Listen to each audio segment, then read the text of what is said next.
Hello everyone, I'm Sir JC and you are watching Oralcom Simplified. For today's episode, we are about to discuss the intercultural communication. Intercultural communication happens when individuals interact, negotiate, and create meanings while bringing in their varied cultural backgrounds. It is a communication that is influenced by different ethnicities, religions, and sexual orientation. It also pertains to communication among people from different nationalities. Therefore, ito ay ang pagpapadala at pagtanggap ng mga mensahe kasama at patungkol sa iba't ibang wika at kultura.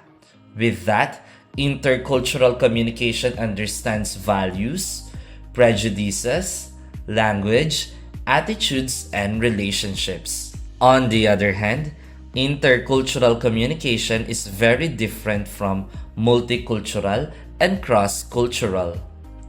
Multicultural refers to a society that contains several cultural or ethnic groups. Example, in a multicultural neighborhood, people may frequent grocery stores without really interacting with neighbors from other countries. Sa multicultural communication, ang mga tao ay naninirahan ng magkakatabi o magkakasama sa iisang lugar or society. Ngunit, hindi nangangahulugan na ang bawat cultural group ay may makabuluhang interaksyon sa isa't isa. Whereas, cross-cultural deals with the comparison of different cultures. Example, in cross-cultural societies, one culture is often considered the norm, and all other cultures are compared or contrasted to the dominant culture. Sa cross-cultural communication, ang mga pagkakaiba ay nauunawaan at kinikilala, at maaari itong magdulot ng pagbabago sa individual. Ngunit, hindi ng kolektibong pagbabago, bagkus nagkakaroon lamang ng pagkukumpara ng kultura ang bawat individual. With that, the best approach to communicate in various cultural groups is through intercultural communication. Dahil ang intercultural communication ay naglalarawan ng mga komunidad kung saan may malalim na pag-unawa at respeto para sa lahat ng kultura. Ang intercultural communication ay nakatuon sa kapwa pagpapalitan ng mga ideya at kulturang pamantayan at sa pagbuo ng malalim na relasyon. In an intercultural society, no one is left unchanged because everyone learns from one another and grows together. There are various forms of intercultural communication. First, interracial communication. It is a communication with people from different races. Ang interracial communication ay kinabibilangan ng mga interaksyon sa pagitan ng mga individual mula sa iba't ibang lahi or racial backgrounds. Nakatuon ito sa pag-unawa at pagtawid sa mga pagkakaibang kultural.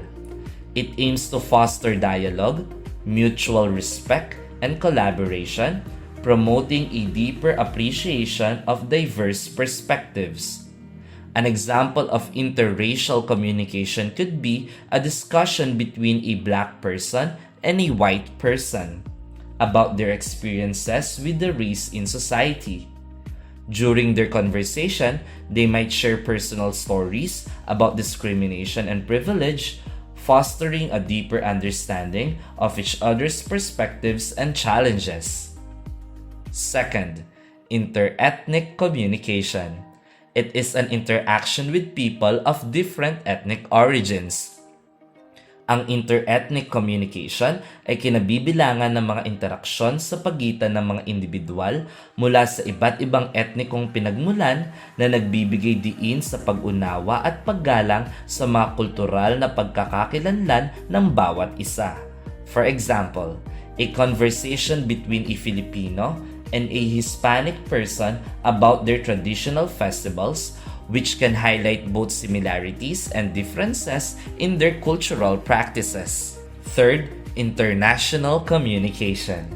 It is a communication between representatives from different nations.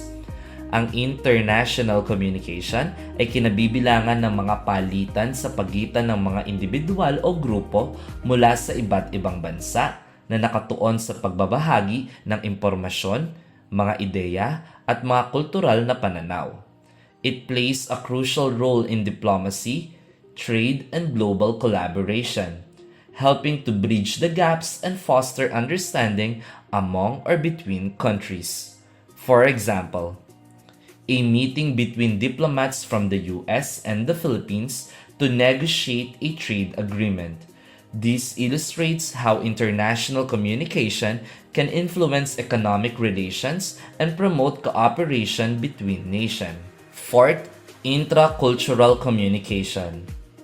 It is an interaction with the members of the same racial or ethnic group or co-culture. Ang intracultural communication ay kinabibilangan ng mga interaksyon sa pagitan ng mga individual na kabilang sa parehong lahi o etnikong grupo.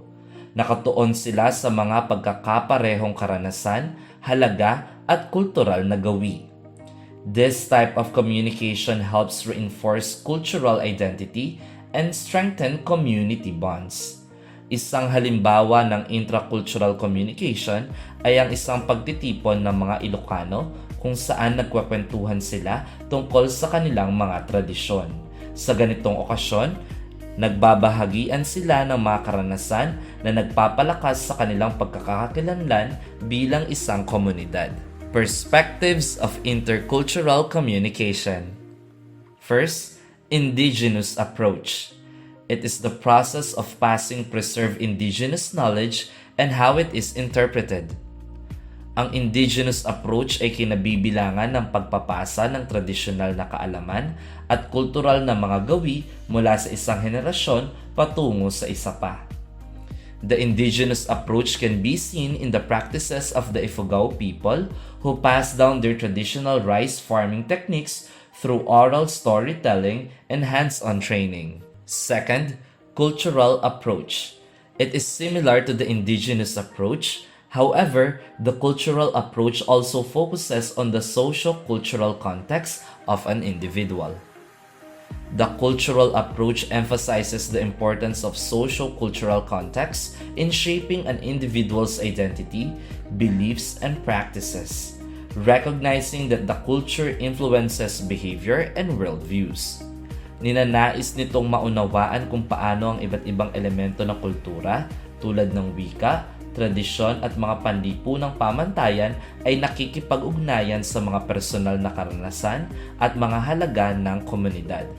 For example, the practice of bayanihan, where neighbors help each other in moving houses, reflects not only community solidarity but also cultural values of cooperation and mutual support deeply rooted in Filipino society. Third, cross-cultural approach.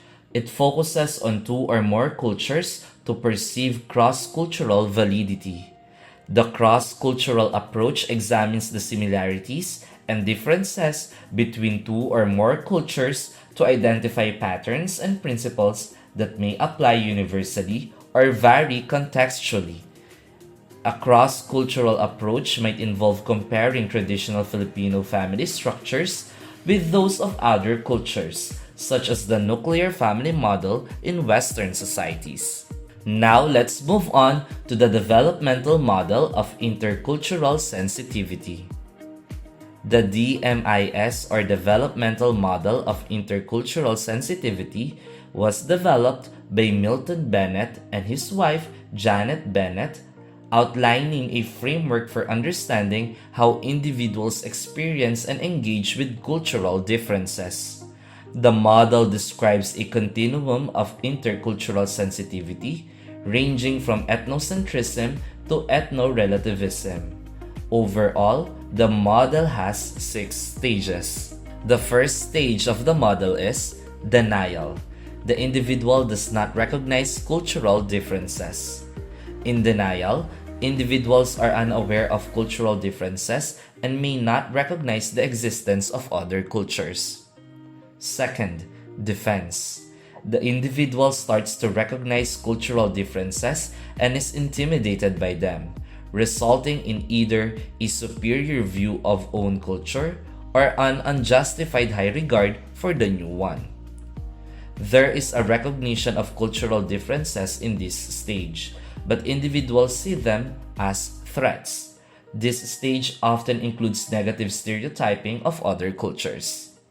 Third, minimization.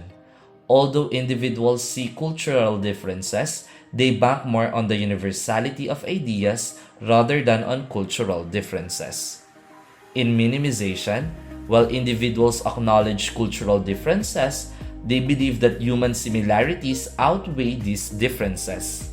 They may unintentionally dismiss the unique cultural aspects. Fourth, acceptance. The individuals begin to appreciate important cultural differences in behaviors and eventually in values.